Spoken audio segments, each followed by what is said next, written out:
Hello everyone, welcome back to our new video. So the Waze Map Editor is where community members update roads, places and fix routing errors, while the desktop editor has a learning curve. It's designed to be accessible with practice modes and community guides to help you get started. Editing doesn't mean completely redesigning the map.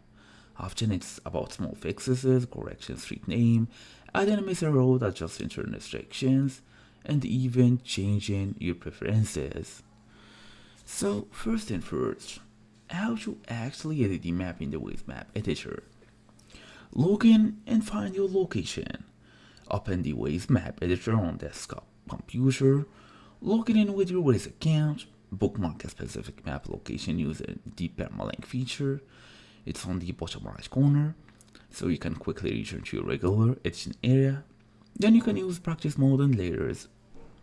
When you first log in, look for practice mode to test edits without affecting the live map.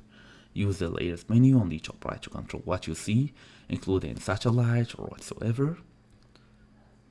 Okay, they won't let me access the menu yet.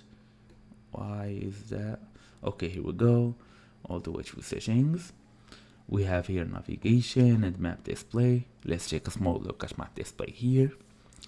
So as you see, there is many map views, including 3D, 2D. We have the dark mode if you want to activate it. Speedometer as well. You can show weather, show traffic flow, compass if you want to.